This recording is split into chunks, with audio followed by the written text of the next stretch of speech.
Pernah nggak sih kamu merasa kayak orang luar yang lagi cari-cari tempat? Nah, kali ini nih kita bakal nyelam ke sebuah cerita kuno banget dari mitologi Indonesia yang ngomongin persis soal itu. Soal gimana caranya nemuin jati diri dan ya rasa memiliki. Coba deh, bayangin ada layar putih, terus di belakangnya ada cahaya lentera yang kelap-kelip. Nah, di balik bayangan itu ada dunia yang luar biasa epik, penuh sama pahlawan, dewa-dewa, dan kebijaksanaan yang dalam banget. Yuk, saya ajak kamu buat masuk ke dunia itu bareng-bareng. Nah, biar kita bisa benar-benar kenal sama tokoh utama kita, si Petruk, kita mesti paham dulu nih panggungnya dia, tempat dia beraksi. Dan ini, ya ampun, bukan panggung biasa loh. Ini adalah dunia magis dari wayang kulit. Wayang kulit itu sederhananya ya teater bayangan kuno dari Jawa, tapi ini yang bikin spesial. Wayang ini tuh kayak buku cerita yang hidup. Coba bayangin deh, ratusan tahun lalu, jauh sebelum ada buku apalagi internet, ya inilah caranya orang-orang dulu nurunin cerita-cerita kepahlawanan dan pelajaran hidup dari generasi ke generasi. Nah disinilah magicnya.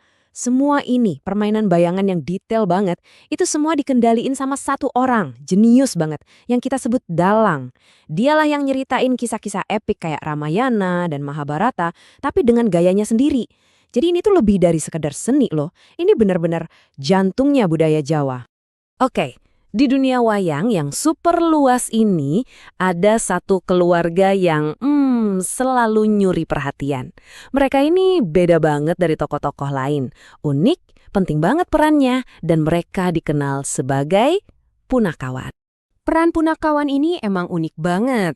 Kalau dilihat sekilas, mereka ini kan cuma pelayan buat para kesatria. Tapi, jangan salah, di balik itu mereka itu penasihat paling bijak. Malah, ada yang bilang mereka itu titisan dewa yang lagi nyamar.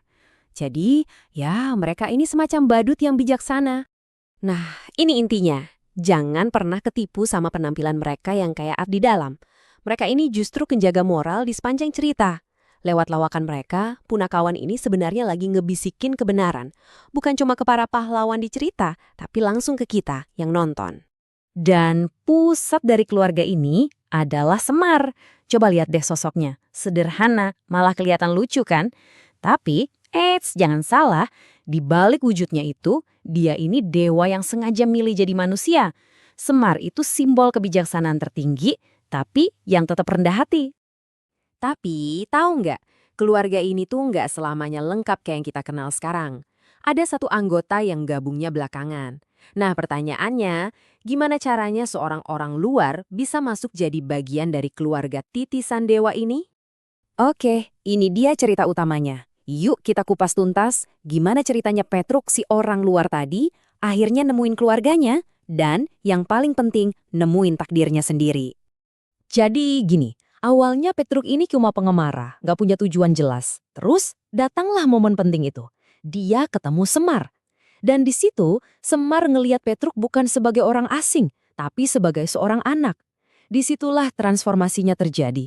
Semar langsung ngangkat dia jadi anaknya, dikasih nama, dikasih tempat di antara Gareng dan Bagong. Nah, di momen itulah Petruk akhirnya nemuin rumah. Tapi ceritanya nggak berhenti di dan mereka pun hidup bahagia selamanya. Enggak. Justru jadi bagian dari keluarga ini adalah awal dari sebuah tanggung jawab yang gede banget. Waktu dia resmi jadi punakawan, Petruk itu nggak cuma dapat keluarga. Dia dapat misi. Status barunya ini ngasih dia tujuan yang mulia di panggung wayang. Dan inilah misinya. Tugasnya sekarang jadi macam-macam. Dia ngabdi ke para pahlawan. Tapi di saat yang sama, dia juga bisa nyentil mereka pakai nasihat bijak yang dibungkus humor. Dia jadi suaranya rakyat jelata di lingkungan istana. Dan yang paling penting, dia harus berani ngomongin kebenaran, gak peduli seberapa bahayanya. Pada akhirnya, cerita Petruk ini kayak cermin buat kita semua kan? Dia ngajarin kita kalau rumah itu bukan sesuatu yang kita warisin gitu aja, tapi sesuatu yang kita temukan, lewat pertemuan, lewat perubahan, dan lewat kita nerima sebuah tujuan hidup.